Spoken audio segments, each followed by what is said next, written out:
Gaze reading where the greats drop by. Trendy authors tell us all the who, what, and why. Anyone can listen, cause we're spoiler free. Gaze reading, from Pulitzer stars to book club picks, where the curious minds can get their fix. So you say you're not gay, well that's okay. There's something for everyone. Gaze reading. Hello and welcome to Gaze Reading. I'm your host, Jason Blitman, and I am so excited. On today's episode, I have the incredible journalist Patrick Radden Keefe talking to me about his new book, London Falling. Patrick first came on my radar, as probably for many of you as well, with his book, Empire of Pain, the book about the Sackler family. I listened to the audio of that, and it was so good. Patrick reads the audio books for his books.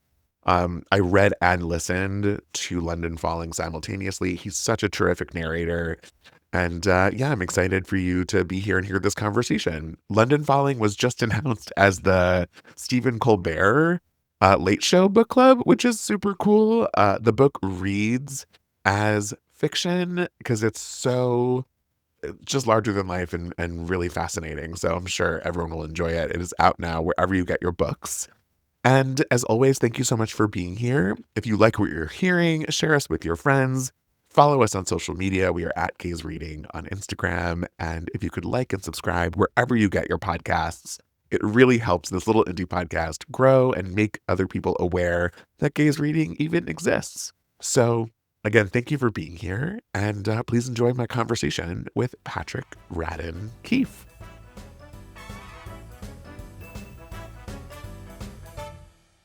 Even though you as a journalist, that probably means on the record, happy to strike anything from the record. Okay. Should All you right. decide? That's very kind of you. That's I'm more a very forgiving. hard, More forgiving than I am. I'm a very hard-hitting journalist here on Gaze Reading. Yeah, exactly. I can tell. I talked to Frederick Backman for about 10 minutes about fart jokes. So All right. Well, here we are. So we're going to talk about that. we can top that. Yes, exactly. Surely we could top that is actually the slogan of Gaze Reading. Okay, there you go. I've come to the right place. Patrick Radden Keefe, welcome to Gaze Reading. So happy to have you. It's great to be with you. Here to talk about your book, London Falling. I have 100 bajillion things to talk to you about, but before we dive in, just so that everyone is on the same page, do you have a one-liner for the book, what the book is about?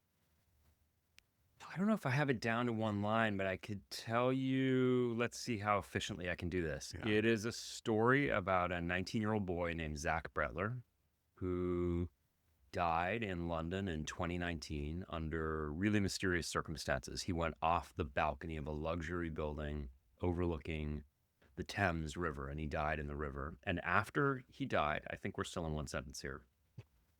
Lots of semicolons and whatever. Exactly. His parents, Matthew and Rochelle, were trying to figure out what had happened to him. Had he committed suicide? Had he been pushed? Was this some sort of an accident? And they made this startling discovery, which is that unbeknownst to them, their son Zach had a secret double life, and he had been moving around London pretending that he was the son of a Russian oligarch, which he very much was not. And so the book is really about these two parents after the death of their son trying to figure out how he died, but also actually trying to more fully understand who he'd really been in life. Yeah. My brain is still adjusting to this because I listened to the audiobook and read simultaneously. Okay. And I've just consumed a lot of Patrick Radden Keefe content. So you being in my ears is like so normal, but yeah. Now I'm talking to you and you're responding to. I'm gonna start reading you targeted ads. Oh, perfect. Exactly. That's the goal. As I read in a review, and of course I happen to underline the sentence too, the truth is everybody lies. Right? It comes up in the book. What do you lie about? What does Patrick Radden Keefe lie about? What do you need to lie about? Yeah. I mean, if I'm being honest, most of my lies were like, I loved your book. Oh, this is a hot take. Yeah. Yeah. Don't let that get around. Yeah, I mean, I think part of what I was trying to get at was that Zach is this teenager who Yeah. lies and lies really extravagantly. Like he lies in a kind of pathological way, in a way that was interesting and actually funny to his peers. Like people knew, kids he went to high school with, that he was somebody who lied a lot, more than most of us do. But part of what I was trying to get at in the story is there are other people in Zach's life who lied a lot. There were people in his family who had told lies, that in fact it's much more common than most of us would care to admit. And I think there's different kinds of lies, right? There's lies you tell your friends and your family and people. But this is also a book about aspiration. It's about Yeah. wanting to be something other than what you are. And on some level, I'm sure this is similar for you. I think for many people, you get up in the morning and the first lie you tell is to yourself in the mirror, right? And it's about, who am I going to be today? What am I going to, in my case, it's like, can I finish this book? Have I taken on more than I can handle? Yeah. And so I wanted to get at that as a human behavior that was very extreme in Zach's case, but actually not so alien to what probably a lot of us do day to day. Totally. I say all the time, everyone's a reader. You might not read novels, but you read your texts, you read your emails, you Yeah. read something on a screen, you read a report. So, right, to say everyone's a liar, I think someone's knee-jerk reaction is, no, I'm not. That, you're lying to yourself because, in Completely. fact, we're lying right now, putting aside our everything else we have to do today to sit and engage in a conversation. Yeah. And as you point out, I think I've always been really interested in denial as a subject. And I think a lot of the time the lies we tell are to ourselves. And so, yeah, that was definitely a theme I wanted to delve into in the book. I know it had me thinking a lot about what lies am I telling myself? And there is too this element of fake it till you make it.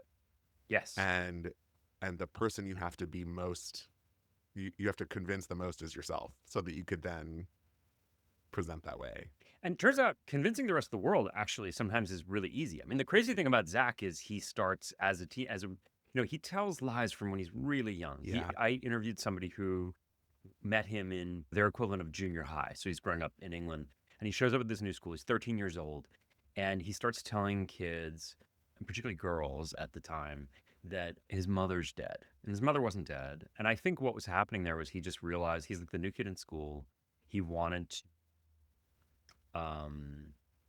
they're English. So it may be that it's not a social environment in which everybody's immediately being very open and Sure. making friends right away. And he wanted to, I think, break through some of that and basically create a shortcut to intimacy. And he realized at 13, if I tell people I'm this poor, sad, mourning boy whose mother has died, that I'll be able to do that. And the interesting thing is, I think one of the things that he learns in a kind of perverse way is you show up at school, nobody knows anything about you, and you say, "Oh, isn't it sad my mother has died?" People are going to believe you. Why wouldn't they? Why would they assume that you were lying, right? It made me think about this kid in high school who I've not thought about in many years, who there were like multi layers to a lie. I think there was my mom died and also I have cancer and X, Y, and Z bad things are happening to me. And sure enough, none of it was true. Yeah. Which, like, at the time, the internet was like starting to be a thing. It was a very strange thing that I didn't think about until reading this book, and was like, oh, I need to reach out to a handful of people that I went to high school with to remind myself of what the story really was. Was it as you remembered?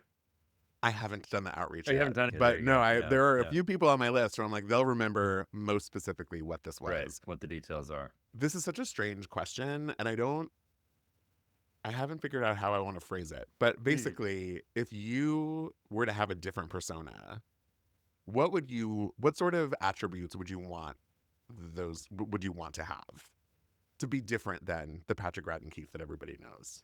A lot of them are probably things that would be familiar to most people, right? I wish I was better at any number of things. Better memory. I wish I was a better cook. I wish I was a better athlete. Why those three things off the top of your head? That's interesting. Well, so memory, because my memory is objectively terrible, and it's like a massive handicap in life, and puts me at a huge disadvantage to my immediate family. Like my wife has a pretty good memory, my kids have really good memories, and so they can it's one of those things where I don't remember anything. I don't remember stuff that happened last week. And at this point, they can just tell me anything they want and I'll take it for granted. They're like my off-board memory. They're like an external Sure, the hard drive. hard Yeah. drive. Cooking, because I think I'm actually pretty good at it, and I really love it, but I'm just pretty good. And I can see the limitations. I'm good enough to know how not good I really am, Which is an important skill in and of itself. It is Yeah. completely agree. And athletics, I've just always, when I was growing up, my dad was a big athlete. He was like quarterback of the college football team Oh, kind of wow. guy. And I played sports, I think, largely to appease him when I was young. And I was always actually a little bit like cooking in the sense that I was always good enough to make the team, but then not really to play very much. What And, teams were you on? Football, basketball, track.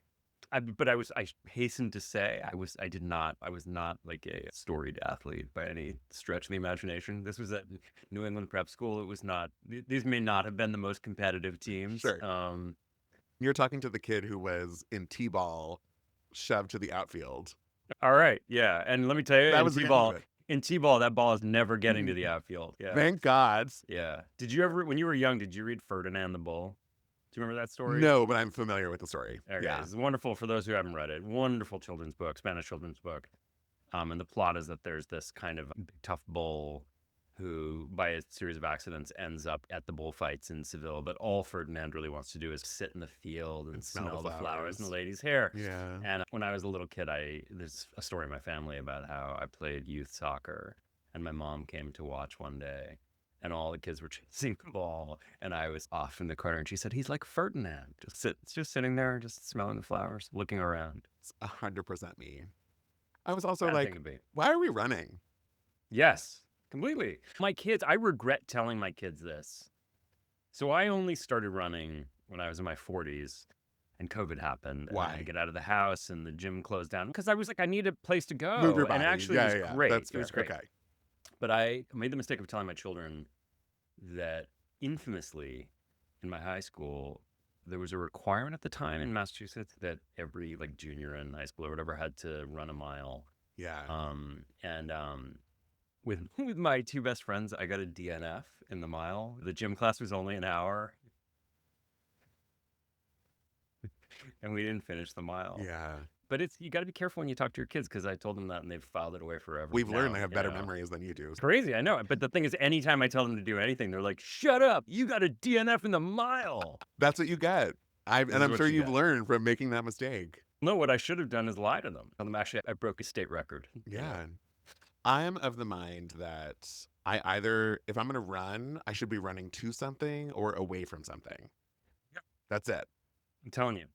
Years ago, I lived in Rome for a summer. And I would occasionally go jogging, and it was hilarious because I would jog around Rome, and when I ran by, people would look behind me to see who was chasing me, Yes. I'd Because go that's running the by, only "Ooh, he's reason sitting one there should with be their running. espresso." Yeah, Right. exactly. They'd be like, "What's going on?" Right. And do I need to be going too? Exactly. Should we Right. all start running? Right, Yeah, exactly. yeah. It's sounding an alarm. Things I was not expecting Mhm. in London Falling was to think about, read about, be put back on my radar. Gillian Lynn, the original choreographer of the musical Cats. Yeah. The Weird- very rich choreographer of the musical Cats, it turns Very out. rich. And didn't do a lot in her career. But like you learn about how she ended up very rich in this book. Yeah.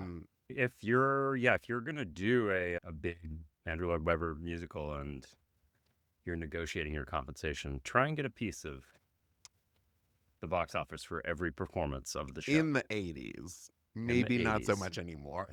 But isn't it still, if you have a show that hits, it's still huge, right? Sir I mean, Andrew not Lloyd. huge like that. Andrew but- Lloyd Webber just has had Miss After Miss starting Oh, in I see what you're saying. Oh, you're talking. Yeah, this is specifically yeah, Andrew Lloyd okay. Webber. Yeah, He has yeah, hit yeah, his yeah. stride. this is a specific Andrew Lloyd Webber. This is Correct. I'd sleep with Elvis when he was young, but not now. Yeah. Oh, poor Elvis. I've not heard Poor that Elvis. phrase before, but yes, that's 100% correct. Have you seen Cats? You're a New Yorker for a long time. I Are you a confess, theater person? I've never seen Cats. What? No. Gillian Lynn, she got nothing from me. Wow. Yeah. I gotta say, love or hate the musical, her work is quite good. I don't know if you've seen any of the dancing from the original I Cats. have, yeah. I mean, it was a little bit kind of I'm a child of the '80s, so it was a little bit omnipresent as This a is why I'm phenomenon. confused why you hadn't seen it. I know, So I know, no. But I didn't come from a family that we went to plays. We never went to musicals. interesting. Not my parents' cup of tea. And I grew up in Boston, and theater in Boston is a very specific kind of thing. But to answer your question, I was a theater kid. I worked at a theater, but never musical theater. Fair. Where did you work? The American Repertory Theater in Of Harvard course. Square. Yeah. This is very interesting. So part of in working backwards in prepping for this conversation, Cats is now back on Broadway. Is it a sort of reinvented Cats? It is reinvented. None of the text has changed. It's fully the same. But in Cats, the musical, there is a Jellicle ball. And the new reimagination is that the ball is ball as in ball culture of the queer Black community of the 80s. So it's ballroom. Gotcha. And the sort of parallel for me to the book is that somebody took this idea and excavated it even more to deepen the meaning of what this could be. Yeah. This is very roundabout for me to say your book is this evolution from article to book. Yes. That I know has only happened a couple times over the course of 20 years. This is number 4. This is number 4. Number 4, because there was more. You felt like you were just scratching the surface. Yes. Maybe like cat scratching the surface, so to speak. So to speak. What was it about this story where you were like, no, there's more here?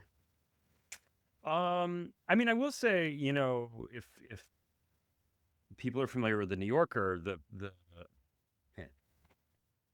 reputation of the New Yorker is that these articles are quite long.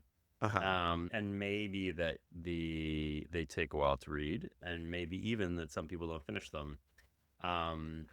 And the nice thing for me about doing that work is that usually when I get to the end of a story, I feel as though I've said everything it is humanly possible on the subject, because they give me a lot of real estate. Occasionally I have these situations where I get to the end and there's more. And in the case of this story, so Zach dies that night. He's in this apartment. He goes off the balcony, and it's interesting. There turned out to be CCTV footage from, actually, weirdly enough, MI6 headquarters, the spy agency, across the river, captured footage of him going off the balcony, and he was alone on the balcony when he went off. So he wasn't pushed, which kind of seems to rule out straightforward murder. But his parents were really convinced that he did not commit suicide. Which begs the question, is it some third exotic thing? There were 2 guys in the apartment with him that night, who I'm sure we'll talk about, a guy named Akbar Shamji and a guy named Verinder Sharma. And what I found when I started digging into these guys is that their backstories were really fascinating. And I didn't get into really much of this at all in the article, but it came from this really fascinating family where he had 2 grandfathers who were Holocaust survivors. And they both survived the Holocaust as young teenagers and lost virtually their whole families, were murdered in the camps. And so both of his grandfathers show up in London as teenagers when they're 14, 15 years old and have to reinvent themselves. It's this sort of wild situation, if you can imagine, where you show up, you don't speak the language, your whole family virtually is dead. And you have to decide, who am I going to be? What am I going to be now? And that kind of theme of reinvention was interesting to me. And it turns out that Akbar Shamji's family had come from Uganda in 1972. They'd been expelled when he expelled all of the Asians from Uganda, and they had shown up in the UK and had to start a new story. And Verinder Sharma, his family had come from India, and they had lived in this immigrant community in another part of England. And so there's a whole kind of lineage there. And those types of questions to me, both about how Zach reinvents himself, how, if you look into the kind of family history of all these people, there are these stories of reinvention, and then actually how London itself reinvents itself and becomes something different than it had been. All that felt really rich to me, but it felt like the sort of thing that would be easier to do on a bigger canvas. And so the challenge for me was, I want to write this book that on the one hand is really intimate. It's about this family, and you never lose the thread of these grieving parents trying to understand their son. And on the other hand, I want to tell you the whole history of London over the last 50, 60 years. I just don't want it to ever feel like a history book. I want to Sure. sort of sneak that stuff in and almost slip it into your pocket so you don't know I did it. Not to keep bringing up musicals, but there's another Bring 'em up. musical that happens to be playing on Broadway right now as well called Ragtime. Are you familiar with Ragtime? E.L. Doctorow. I'm familiar in the way that I'm familiar with cats. I'll put it to you that Damn way. it, Patrick. I know. Keep I'm going to be trying. in New York soon. We're going to go on a theater tour. There we go. We'll hit them all in a weekend. Ragtime, it takes place at the turn of the century, the 1900s, and it follows three sort of sets of people. There's Mother, who is the sort of matriarch of the white family, Tate, who is the patriarch of the immigrant community, and then there's Coalhouse Walker, who is the sort of musician in Harlem, not leading, that's not the right word, but who's this fixture in the Black community. And the show starts out following each of them individually, and as the story progresses, we see how their stories start to intertwine. I say all of this because essentially what you're saying with London Falling is, in order to go deeper on the iceberg to see the rest of what was below the surface, you're giving us this history, how we're all sort of versions of the same, and eventually all of our stories will intertwine in some way. That was like a version of what this story was saying to me. It's like a very specifically direct way to say it, but you're probably known for, as a lot of journalists are, going on some digressions, some rabbit holes. I think there are a lot of fun discoveries along the way for both you as a journalist and us as a reader. I'm curious, if Patrick Radden Keefe was writing the Patrick Radden Keefe book, what's one of those digressions we go down? Oh, I could tell you. Yeah, I mean, listen, first of all, I will just cop to this. I love digressions. I think you have to be very careful with digressions, where I think you can take a little detour, but you can never leave the main road for too long. Sure. And I think about this all the time. I made a podcast that came out back in 2020 called Wind of Change. And I would talk about this with my producers all the time, because there'd be these like great side stories and side characters.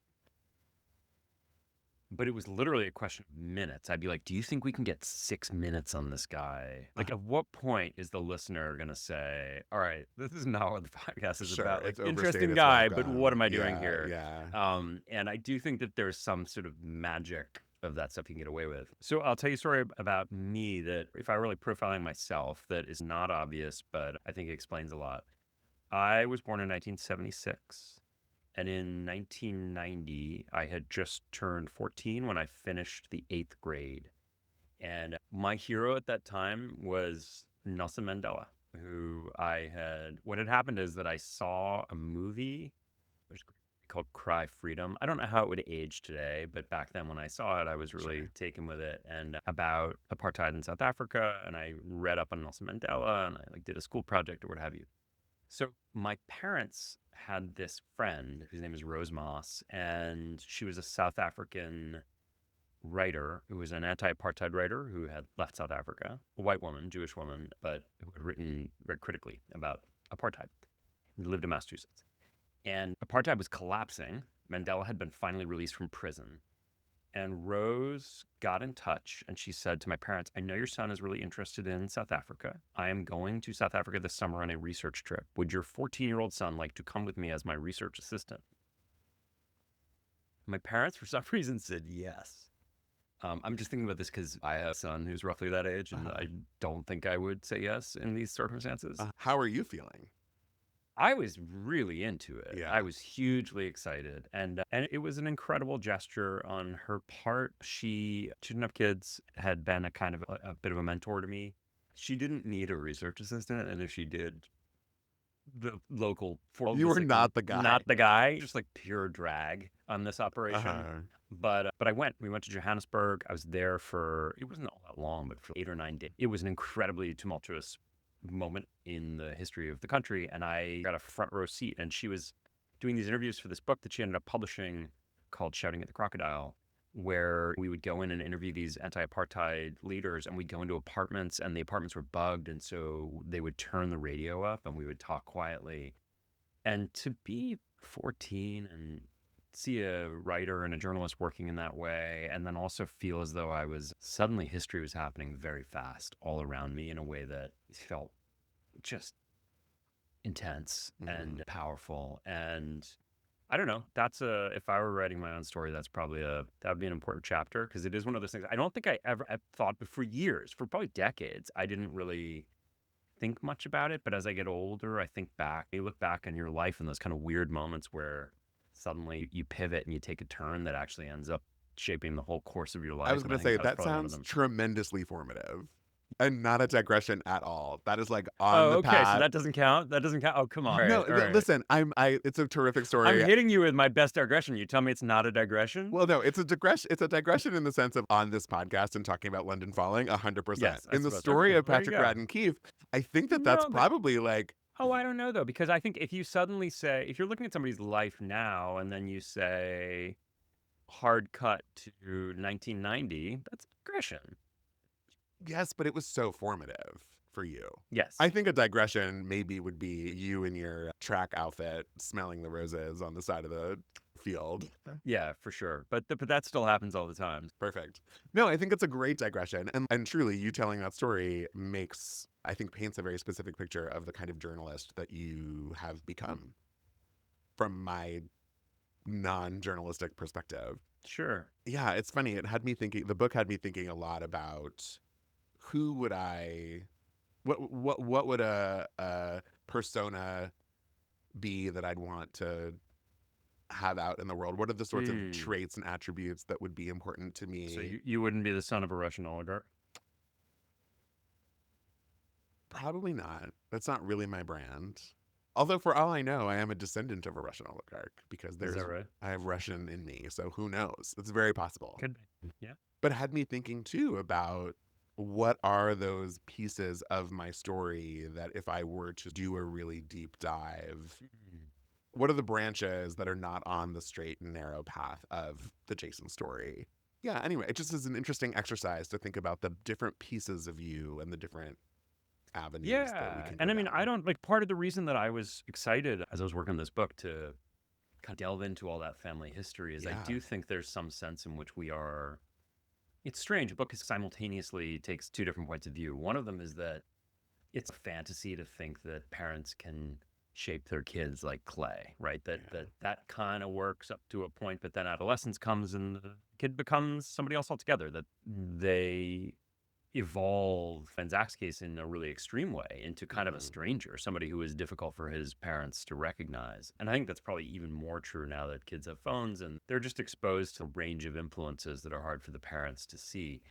The other side of that coin, though, is that we are all formed by these family histories and the people we come from and the experiences that they've had. And for better or for worse, I think inevitably there are ways in which prehistory plays out in terms of the journeys that all of us are on.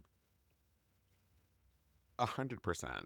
And not to keep cycling back to theater. Bring But it back. Let's do it. At this point, I just admire the challenge. this one maybe is a little bit easier because you were the one in conversation with Martin McDonagh. So I was. maybe you've seen some of his work, I but have. he talks about his films and plays almost as fables, but also set in realism. And I feel like it's not dissimilar for you, right? Because there are the stories that you tell in your books, there are these like larger than life characters that in theory, as lay people, we can be learning from their mistakes and learning from their falls from grace and whatever, just like a fable. I have eight different questions in there. One is Go. what is it about these people that you're drawn to? But I think maybe another question is like, how do you sleep at night when you see what humans are actually capable of doing? Because we're not living in a fable. It's actually real life. I mean, two very different questions. Yeah. I don't the first to the first part. Uh, I have never really been able to figure out what it is that attracts me to different stories. I can tell you it's always about people. It's always about, I call them characters, but they're obviously real people. It's almost never that I start at 30,000 feet and I think this is an issue I'm interested in, or this is a period of history I'd love to explore. It is always a little opera of individual people, in some kind of tension or conflict. Um, and it's true that a lot of the time the stories that I gravitate to for one reason or another are really dark. And I don't know why. It's funny. I just had this very weird experience of being profiled in the New York Times by this guy who's like a real reporter's reporter. And The opposite of me. this guy was really, he talked to a lot of people and he was really trying to get to the bottom of me. Interesting. But it's funny because I think that he was looking for, why are you broken? What happened to you to make you so drawn to these types of stories? And I honestly, there's no kind of rosebud moment where you can find the explanation. I do keep coming back to stories where people are transgressing or making kind of grotesque moral choices, but I'm very interested in their humanity as well and seeing and understanding them. To the second part of your question, I think when people who've read my work get to know me personally, or this also actually happened when people listen to the podcast that I did, where a bit more of my personality kind of comes through. They're always a little surprised that I'm as sort of peppy and upbeat as I am, given that I tend to gravitate to these often quite sinister topics. I don't know. I mean, I've always had good disposition, and I like to think that there's usually a thread of dark humor running through my work. I have had moments where, like particular stories I've worked on, where you feel it. There's a kind of heaviness that you take on over time. And with this new book, I spent hundreds of hours talking to this couple, Matthew and Rochelle, who lost a child in adolescence. And over time, there's a kind of weight that accumulates. And it was interesting. I had to rejigger myself because I have two adolescent sons myself. And there was a moment along the way where there's nothing particularly novel or unusual about my own kids in adolescence, but they're kids in adolescence. And I had this thing where I was like catastrophizing because I was trying to parent them, and then they would do just knuckleheaded teenage rebel stuff. Because they're teenagers. And I would immediately go to 11 because to put it very bluntly, because I was afraid of losing them, because I was so immersed in this story about the loss of a child. And that kind of thing, I think you got to just be very honest with yourself. And in my case, none of this stuff everything's pretty close to the surface with me. If you ask me how I'm feeling, I'm going to tell you how I'm feeling. One of the first things that I said was, how are you today? You answered very honestly. This is what I do. I know no other way. I appreciate that, of course. It's usually more than people bargain. Yeah, I was just being polite here. I didn't actually want to hear. No, I actually want to know. I do. That's what I find so interesting about talking to people. But reading your work, we come up with grow up with stories where there's a good guy and a bad guy, right? Some of them are in fact fables, and it is a big bad wolf. Some of them are superhero stories where there is the mega billionaire entrepreneur who is burning the world down. I think seeing these sort of real life villains, bad guys, antagonists in your books, in your stories, your characters, is an interesting reminder of the reality of some of these stories. Oh, and by these stories, the bigger picture, allegorical ones, where it's, you look at the president, you look at Scott Rudin, you look at tech billionaires, right? And you're like, oh my God, we're living in this fantasy world, because the fantasy worlds that we were told about, we're just seeing it now in real life. And the works of yours that I've read humanize the big picture, I think. which is Yeah. both important and also scary simultaneously. Yeah. You don't think it's human of Scott Rudin to push an assistant out of a moving car? The thing that I feel very Cut that so you don't get sued, so I don't get sued. It's been written about. it's all been written about. I wouldn't cut it. He is producing back to theater. He's producing Death of a Salesman on Broadway right now, starring Nathan Lane and Laurie Metcalf. And He's back, baby. he's back, and I have so many friends who are seeing the show and posting about it and raving about it. And I'm just like, what are we doing here?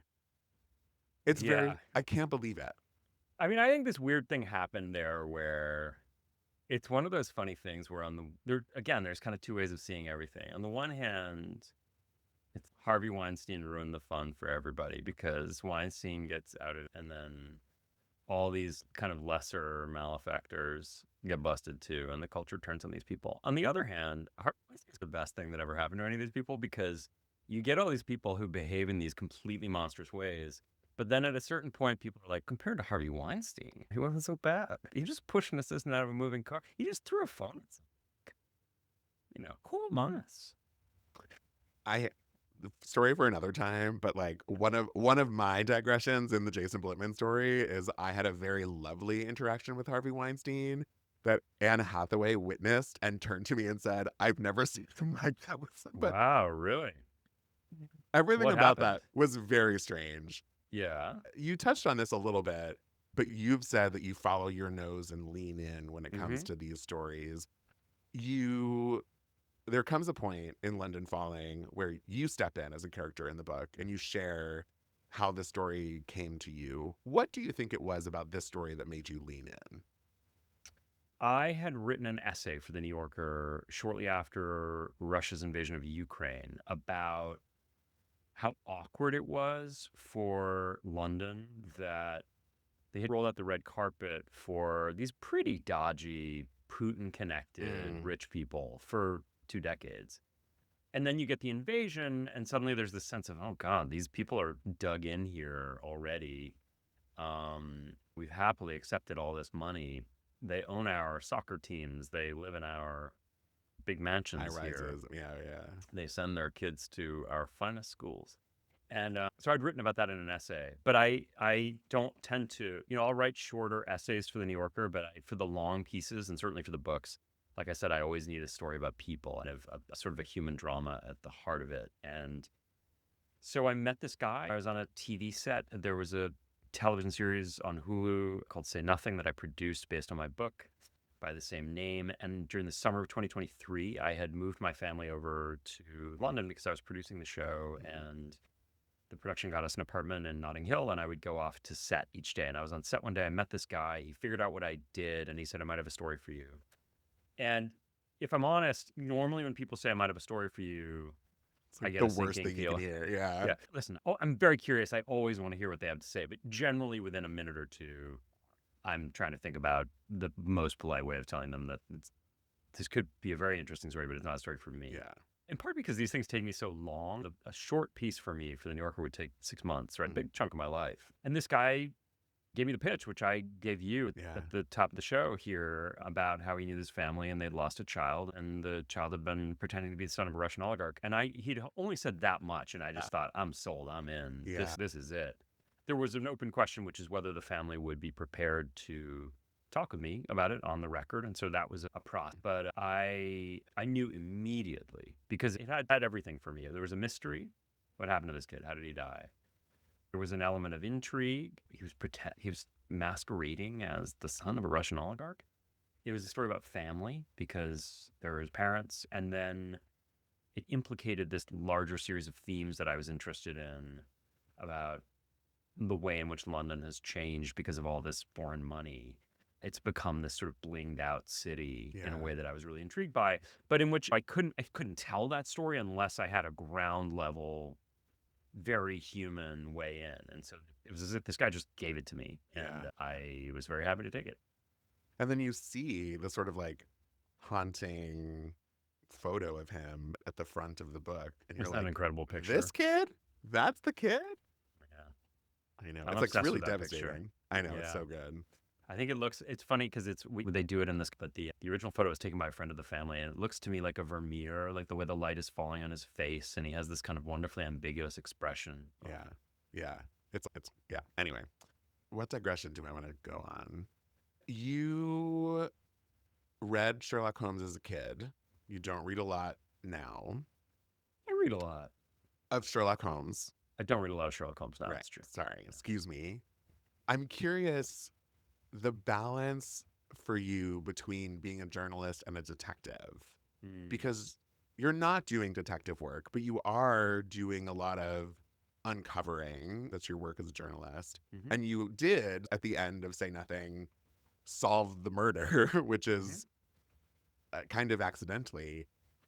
How do you sort of navigate that balance? And do you feel like Sherlock Holmes? Yeah.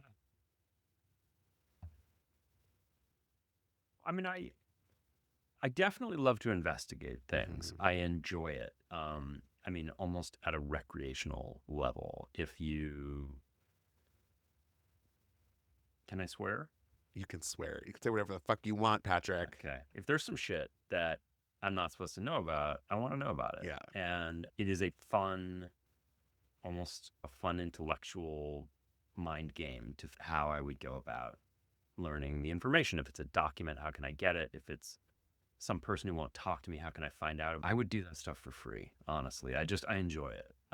Do you investigate sort of in like a daily way, the way, not to like harp on Sherlock Holmes, but the way that he like might see something out of place, which implies that somebody moved the fork and to do this thing? No, yeah, it's not like why did the taco combination platter suddenly go missing from the menu? No, I mean it's not like You're asking the important questions, I Patrick. know Why exactly. did the I'm out taco here, combination plate leave the menu? news you can use. Yeah. I just mean like, No, are you a generally observational person? yeah, for sure, Yeah. for Okay. sure. You And notice that it's not on the menu anymore. You don't necessarily care why, but you did clock it. But I would notice it's one of these things where it's funny because I just had occasion to think about this because I've had a couple of journalists come into my house to talk to me and had photographers come into the house and stuff. But Janet Malcolm was one of my heroes who wrote for The New Yorker for many years. And I knew slightly before she died, one of the great writers really of the 20th century. I read an essay, I forget where, it was in like Grantha or something, maybe The Baffler. Anyway, about Janet Malcolm that was talking about how never let this woman into your home because she will look around and she's such a keen eye. And what she's looking for essentially is a way to just ruthlessly inventory and judge your choice in decor and then use it as a way to sum up all of the Everything about you. failures of your personality. And it's one of those things where if you were Janet Malcolm, if this were the Janet Malcolm podcast, I would blur the back. Like I wouldn't want you to be looking at what's over my shoulder and kind of piecing together, like, could you get a bookshelf? Why are all those books on the floor? I wasn't going to judge you, but I do. That is a giant stack of books on the floor. It's a giant stack of books. Yeah, indeed. Why do you have the as I look over my shoulder here, why do you have the Playmobil Magnum PI Ferrari still in its box on your bookshelf? What does that say about you as a nearly 50-year-old man? Yeah. I have an eye like that, not Janet Malcolm level, but if I'm moving through the world, I am trying to pick up little details and remembering things, often writing them down because of the bad memory thing. So there's that, but I don't know. I think what happened with Say Nothing is as you said, it was almost by accident. I stumbled across the identity of this person who was the shooter in 1972 in this infamous murder, and I ended up publishing this person's name in the book. And the weird thing about that is that now, if they've either read my work or a lot of time they haven't read my work, but then they Google me, or when I get in touch, they say, "Oh, who's this guy?" and they look me up. Yeah.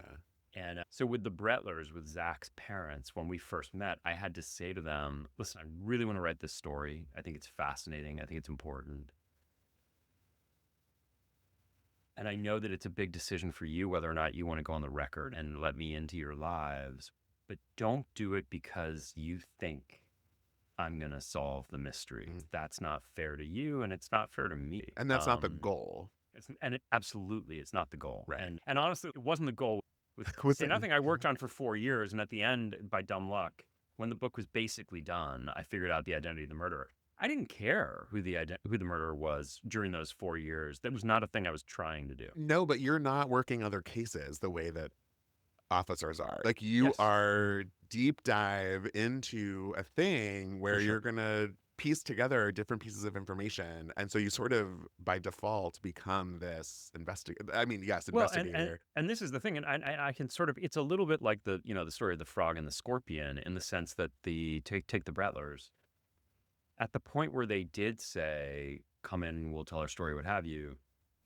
I do what I do, which is I start rooting around, and some of what I learned was family secrets that ended up in the book, and probably on the front end they didn't anticipate that would happen. But I should say they've read the book, and they understand why everything is in there, and they're actually coming to the launch next week in New York. So they're very supportive of where we've come out. But I also think that there was some awkwardness along the way, because this is what I do, right? Yeah. I come in and I turn things over and see what I find. Yeah. So that's a long way of you saying you do feel like Sherlock Holmes.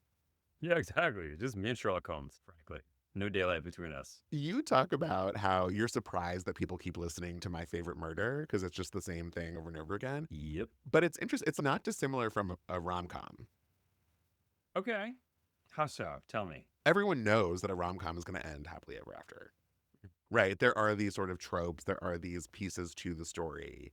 And for better or for worse, as we learn from the coincidences part in the book, we all start on different journeys, but we're all the same. All people are the same. And why there's a comfort in structure. Oh, that's so interesting, because I feel like I agree with you as a general principle that there's a comfort in structure. My kids love nothing more than to discover some sitcom from the 90s or the aughts that has 100 episodes and watch all 100 episodes. And they're all the part same. of yeah, they're all the same. Right.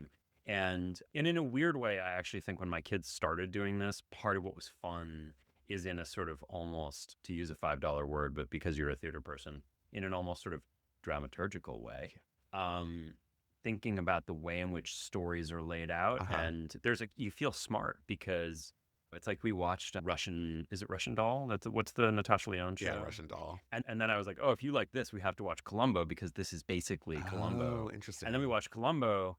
But when you're 13, there's a satisfaction in seeing the moves and sort of saying, I know where we're going to go. Yeah. I'm nearly 50, and I've been reading all my life, and nothing bums me out like knowing where the story is going to go. 100%. If I basically stop reading. And so what that means for me as a writer is I'm actually it's the opposite. I need structure, but actually my structure is all about upending your expectations, taking you places that you don't think we're going to go. But if there isn't a twist, will you be disappointed? No, because I think I think the big whipsaw twists are amazing when you can get them. For me, it's much more about little bits of misdirection. Do you know what I'm saying? Not huge, like a set piece of a twist. Yeah, actually he was dead the whole time. You've been talking to a ghost kind of deal. Sure. Twists. Little places where I can just upend. I mean, the example that I always come back to is I wrote a piece years ago about Chapo Guzman and the Sinaloa drug cartel, and I knew that the problem for me was that there were going to be lots of people who, as soon as they saw that it was a story about Chapo Guzman and the Sinaloa drug cartel, they would think, I've read 1,000 of these. I've got the whole thing. I know what it'll be like.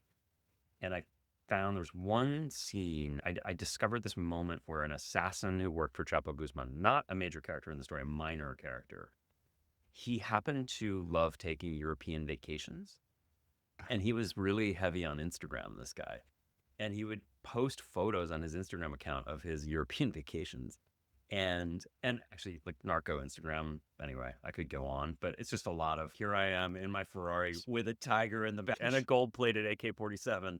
It's just, nothing is more over the top than narco Instagram. Yeah. So This guy got arrested at Schiphol Airport in Amsterdam. As soon as I learned that, even though he's a minor figure in the story, I knew that was where I wanted to start the piece, because what I thought is the reader will see the story, see it's about Mexican drug cartels, read the first few sentences and say, hang on, what are we doing at an airport in Amsterdam? It's a different story than I've ever heard before. And it's Yeah. it's not that it's some huge twist, but it's just, let me plunk you down someplace where you don't expect to be. And then the fun of it is, how are we going to get back to the main road? Yeah. There's one other thing I want to talk to you about. Before I do, I just want to say out loud, secret this out into the universe, that I want a Costa del Crime TV series. Come on, And let's do it. that just sounds like a place, when you learn about it in this book, I was like, wait, this is a TV show. There we go. We The should march colorful into characters. Netflix this afternoon. Oh, right, truly. In one of the last lines of the acknowledgments is you acknowledging that this is a book about parental love. You talked a little bit about how being a parent changed or impacted your telling of this story. But sort of holistically, what does it mean to you? What does it mean thinking about your relationship with your parents and your relationship with your children, sort of writing this book? I say all of this because I finished reading on a day where I found out my dad, who I haven't spoken to in 6 years, is in the hospital. And so there's this weird, complicated stuff happening while reading this book about parental love. I'm curious, what do you feel about this? It's interesting you should say that, because there has been this kind of strange thing that's happened. This, as you said, started it as a New Yorker article. And on the one hand, it's just such a specific story, right? It feels like an Only in London story, and Zach is such a specific kind of character. But there were lots of people who read that story and who have now read the book, even the early copies that are out there. And it is this sort of interesting thing where a lot of people who read the book will start talking to me about their relationship with their parents or their relationship with their kids. I think that there are these kinds of sort of emotional ways into this story where people have experiences that are not as extreme as the brothers, but where they connect. And I certainly have that with my own kids. As I said, just thinking about how closely should you hold on to them? You don't want to smother them, but also if you give them too much room, do they just go off and become somebody you don't recognize? To just lay it all bare, because as I said, there's not much, everything's close to the surface with me. My parents are in their 80s. One of the great privileges of my life is that I have a great relationship with my parents, and I know how unusual that is. And the thing is, I have a great relationship with them now, and they're old, and it's an interesting thing where it's like a big part of who I am. I'm very conscious that I'm not going to have unlimited time with them. I grew up really without grandparents. I had one grandmother, but she lived in Australia. The others were dead. And so I actually didn't really have that experience of having grandparents, and that took grandchildren, grandparent relationship. But what's hard is my parents had 3 kids. They raised us all pretty much the same. Each of us turned into a very different kind of person. It's not a situation where I can look at my parents and what they did and think, okay, I'm just going to replicate that and that'll work on my kids. And I think that the biggest thing that I struggle with is because I tend to be reflexively honest. I tell my kids, I have no idea what I'm doing. I don't know what I'm doing. Sure. I honestly don't know. I'm trying to figure this out day to day. I am not an expert. And at times I catch myself and I think it must be unsettling for them to have a parent be so candid about how tough this is. At the same time, I don't know any other way around it. It ain't easy. I mean, listen, raising as a somebody. kid whose parents pretended that they knew what they were doing and very clearly didn't, I think your tactic is superior, in my opinion, coming out the other end. Yeah, I'm glad to hear it. I mean, but because I don't know what I'm doing, I don't know if you're right. I hope you're right. Listen, I hope you're right. I think that the world would be a better place if more people felt comfortable and confident admitting that we don't know what we're doing, because no one does. And that's the kicker. We're all figuring it out as we go along, period. Totally. When she first became a lawyer, she was working at a law firm in New York. And I remember this moment where it was actually hilarious, where she's like suddenly working on these big deals of these big clients, and it's all these people and very grown up in their offices. And she was like, I don't know what I'm doing. Like, it was this thing where she had imposter syndrome, but she also looked around and she was just like, everybody's imposters. And for her, it became this corrosive thing where she was like, does my doctor know what she's doing? Is everybody faking it? It's a scary thing to hold in your head. Yeah, the doctor thing, when I hear about the people I went to high school with who are now doctors, I'm like, I have no faith in medicine. I'm never going to a doctor ever again. Completely. We're all just faking it. Patrick Radden Keefe, thank you so much for being here. It's a pleasure. Go get your copy of London Falling. It is out now wherever you get your books. And have a great rest of your day. Thank you. Thank you so much for having me.